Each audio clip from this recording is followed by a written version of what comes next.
திருச்சிற்றம்பலம். தென்னாடுடைய சிவனை போற்றி, தென்னாட்டவருக்கும் இறைவா போற்றி. அனைவருக்கும் வணக்கம். இன்னைக்கு நம்ம பார்க்கக்கூடிய பதிவு என்னன்னு பாத்தீங்கன்னா, வைகாசி மாத பலன்களை பத்தி பார்க்க போறோம். அதற்கு முன்னாடி நம்மளுடைய சேனல் சப்ஸ்கிரைப் பண்ணிக்கோங்க. இந்த மாதம் பாத்தீங்கன்னா என்னென்ன கிரகங்கள் முதல்ல மாறுறாங்க அப்படிங்கிறத பார்க்கலாம். ஒவ்வொரு மாதமும் ஒவ்வொரு கிரகங்கள் மாறுறாங்க. ஒவ்வொரு விதமான நல்ல பலன்களும் உண்டு, அதே போல தீய பலன்களும் உண்டு அப்படிங்கிற அமைப்புகள் உண்டு. நல்ல பலன்கள் என்ன வருதோ அதை மட்டும் அந்த மாதம் பயன்படுத்தி கொள்ளுங்கள். இதை செய்யற மாதிரி இருக்கு, இந்த கிரகம் நல்லா உங்களுக்கு வலுவாக இருக்கு அப்படின்னா அதை மட்டும் பயன்படுத்தி கொள்ளுங்கள். ஒருவேளை இந்த மாதிரி கிரகங்கள் மறைஞ்சிருக்கு, ஒரு வலுவில்லாத தன்மையில் இருக்கு, அது உங்களுக்கு யூஸ்லெஸ்ஸா இருக்கு அப்படின்னா அதை பண்ணாதீங்க அப்படிங்கறது வெளியில கொடுத்துருவோம். அதை சார்ந்து அதை நோக்கிய பயணத்தை கொஞ்சம் குறைத்துக் கொள்வது என்பது நல்லது. இப்போ முதல்ல இந்த மாசம் என்னென்ன கிரகங்கள் மாறுறாங்க அப்படிங்கிறத நம்ம பார்க்கலாம். செவ்வாய் பகவான் பாத்தீங்கன்னா தன்னுடைய சொந்த வீட்டுல இந்த மாதம் முழுவதும் இருக்க போறார். அதே போல பாத்துட்டீங்கன்னா புதன் அப்படின்னு சொல்லக்கூடியவர் 15ஆம் தேதி ரிஷப வீட்டில் இருந்து மிதுன வீட்டுக்கு போக போகிறார். குரு பகவான் குரு பயிற்சி ஆக போகுது இந்த மாசம். 18ஆம் தேதி குரு பகவான் மிதுன வீட்டிலிருந்து கடக வீட்டுக்கு உச்சமாகி வரப்போகிறார். ராகு கேதுக்கள் அதே இடத்துலதான் இருக்காங்க. சனி பகவானும் அதே இடத்துலதான் இருக்காங்க. சுக்கிரனும் அதே இடத்துலதான் இருக்காங்க. இப்போ பெரிய கிரக மாற்றங்கள் அப்படிங்கிறது எதுவும் இல்லை. ஆனா எல்லா கிரகங்களும் ராகு கேதுக்குள்ள அடங்கியிருக்கு. இந்த ராகு கேதுக்குள் எல்லா கிரகங்களும் அடங்கினால் கால சர்ப்ப யோகம் அப்படின்னு நம்ம சொல்லுவோம். அதே போல பாத்துட்டீங்கன்னா இது ஒவ்வொரு ஜாதகத்துக்கும் என்னென்ன மாதிரி பலன்களை கொடுக்க போகுது அப்படிங்கிறத நம்ம முழுமையாக இந்த பதிவுல பார்க்கலாம். தனுசு ராசிக்கு உண்டான வைகாசி மாத பலன்களை பத்தி பார்க்கலாம். தனுசு ராசி பொறுத்த வரைக்கும் பாத்துட்டீங்கன்னா இந்த மாதம் உங்க ராசி அதிபதி 18ஆம் தேதி பயிற்சி ஆகிறார் குரு பகவான். ஆனா பெரிய யோகம் என்னன்னு கேட்டுட்டீங்கன்னா 5ஆம் அதிபதி 5ஆம் வீட்டிலேயே இருக்கார். எப்பவுமே ராசி அதிபதி 5ஆம் அதிபதி 9ஆம் அதிபதி, அதாவது லக்னாதிபதினு சொல்லுவோம். 1, 5, 9ஆம் அதிபதி வலு பெற்றால் மிகுந்த யோகம். இது நீங்க லக்னத்துக்கு கன்வெர்ட் பண்ணி எடுத்துக்கலாம். அப்ப 5 கூடையர் 5லயே இருக்கார். ராசி அதிபதி உச்சம் ஆகிறார். 9ஆம் அதிபதியாக இருக்கக்கூடிய சூரியன் மட்டும் 6ஆம் வீட்டுல நிற்கிறார். பட் இருந்தாலும் 2 கிரகம் வலு பெறுகிறாங்க. அப்ப இந்த மாசம் தனுசு ராசிக்கு யோகத்தையும் அதிர்ஷ்டத்தையும் வாரி வழங்கக்கூடிய ஒரு மாதம். 5ஆம் அதிபதி 5ல் இருந்தாலே 5ங்கிறது குலதெய்வம். நம்மளுடைய வாழ்க்கையில மிகப்பெரிய பங்கு வகிக்கக்கூடிய ஒருவர் யார் அப்படின்னு கேட்டா நம்ம குலதெய்வம் தான். ஒரு ஜாதத்துல குலதெய்வம் மட்டும் ஸ்ட்ராங்கா இருக்குன்னா அவங்க எந்த ரிஸ்க்கும் பெருசா எடுக்கிறதே இல்லை.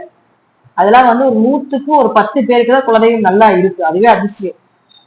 அப்படி இல்லாம இருக்கு அப்படின்னா இந்த மாதம் வரக்கூடிய கிரகங்கள் ஒரு குலதெய்வ ஸ்தானம் வலுவா இருக்கும் பொழுது குலதெய்வத்தை வழிபாடு பண்ணும்போது வளர்ச்சி கிடைக்கும். அப்ப தனுசு ராசிக்கு இந்த மாசம் பாத்தீங்கன்னா இயற்கையாகவே 5ஆம் அதிபதி குலதெய்வ ஸ்தானாதிபதி குலதெய்வ ஸ்தானத்திலேயே இருக்காரு. அப்ப தெய்வ அனுகிரகம் உள்ள மாதம். குலதெய்வம் கூட இருந்து உங்களை காப்பாற்றும் அப்படிங்கறத எடுத்துக்கலாம். 5ஆம் இடங்கிறது அதிர்ஷ்டம். ஷேர் மார்க்கெட் சம்பந்தப்பட்டது, யூடியூப் சம்பந்தப்பட்ட திடீர் வருமானங்கள் சம்பந்தப்பட்டது எல்லாமே 5ஆம் இடம் தான். எளிய முறையில் பெரும் வருமானத்தை சம்பாதிக்கக்கூடிய ஒரு அமைப்பு அப்படிங்கிறது நிச்சயமா உண்டு. அப்போ செவ்வாய் உங்களுக்கு 12ஆம் அதிபதியும் ஆகிறார். அப்ப 12ஆம் அதிபதி 5ஆம் வீட்டில் இருக்கார் அப்படின்னாலே வெளிநாடு வெளியூர் போயிட்டு வர்றதுக்குண்டான வாய்ப்புகள், வெளிநாட்டு வருமானங்கள் உங்க கை சேர்றதுக்குண்டான ஒரு வாய்ப்புகள் இதெல்லாம் ஏற்படுத்தி கொடுப்பார். அதே போல குடும்பத்தோட இன்ப சுற்றுலா போயிட்டு வர்றது, தீர்த்த யாத்திரை போயிட்டு வர்றதுக்குண்டான ஒரு அமைப்பு இதெல்லாமே நிச்சயமா உண்டு இந்த மாசம். சோ 5ஆம் இடம் ஒரு ஜாதத்துக்கு வள்ளுக்குது. குடும்ப ஒற்றுமையும் அருமையா இருக்க போகுது. நிம்மதியான தூக்கம், கணவன் மனைவிகள் இருந்த கருத்து வேறுபாடுகளும் விலகி அந்யூன்யமா இருக்கக்கூடிய ஒரு அமைப்பையும் நிச்சயமாக இந்த மாதம் செவ்வாய் ஏற்படுத்தி கொடுப்பார். அடுத்தது 6 மற்றும் 11ஆம் அதிபதியாக இருக்கக்கூடிய சுக்கிரன் 7ஆம் வீட்டுல இருக்காரு. அப்ப 6 கூடியர் 7ஆம் வீட்டுல இருக்கிறது மட்டும் கொஞ்சம் குடும்பத்துக்குள்ள கருத்து வேறுபாடுகளோ அல்லது குடும்பத்துக்காக சில கடன்கள் வாங்க வேண்டிய ஒரு சூழ்நிலைகளோ அல்லது வீடு கட்டுறதுக்கு ஏதாவது சொத்து மாற்றம் பண்றதுக்கு ஏதாவது ஒரு கடன் வாங்க வேண்டிய ஒரு சூழ்நிலைகளோ, ஏன்னா 4ஆம் அதிபதி 8க்கு வராரு.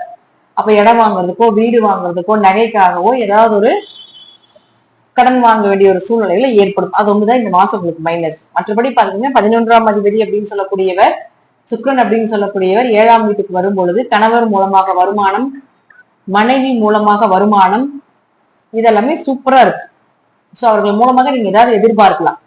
அவங்களுடைய தேவைகளை நீங்க பூர்த்தி பண்றதுக்கு அவங்க ஏதோ உங்களுக்கு ஒத்து போக மாட்டேங்கிறாங்க, ஏதோ ஒரு விஷயங்கள் தடை தாமதத்தை கொடுக்குறாங்க அப்படின்னு நினைச்சீங்கன்னா இந்த மாதம் அதெல்லாமே கொஞ்சம் சரியாகிறதுக்கான வாய்ப்புகள் உண்டு.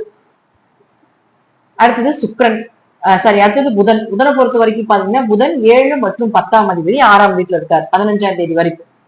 அப்போ புதனும் சுக்கிரனும் பரிவர்த்தனை ஆகுறாங்க. சுப கிரகங்கள் பரிவர்த்தனை ஆகுறது யோகங்க. அப்போ உங்களுக்கு புதன் அப்படின்னு சொல்லக்கூடியவரும் சுக்கிரன் அப்படின்னு சொல்லக்கூடியவரும் 6, 7, அதே போல பாத்துட்டீங்கன்னா 10 மற்றும் 11 இந்த தொடர்புகளை இந்த கிரகங்கள் ஏற்படுத்திக்கிறாங்க பரிவர்த்தனை யோகத்துல. அப்ப என்ன நடக்கும் அப்படின்னா நல்ல தொழில் அமைய போகுது, நல்ல வருமானம் கிடைக்க போகுது, வருமானத்துல இருந்து வந்த தடை தாமதங்கள் எல்லாமே விலகிறதுக்குண்டான வாய்ப்புகளை ஏற்படுத்தி கொடுக்க போறார்கள். எதுவாக இருந்தாலும் உங்களுக்கு தொழில்ல வளர்ச்சியை கொடுத்து நீங்க செய்கின்ற அனைத்துமே உங்களுக்கு சக்சஸ் ஆகிறதுக்குண்டான ஒரு வாய்ப்பை நிச்சயமாக கொடுப்பார்கள்.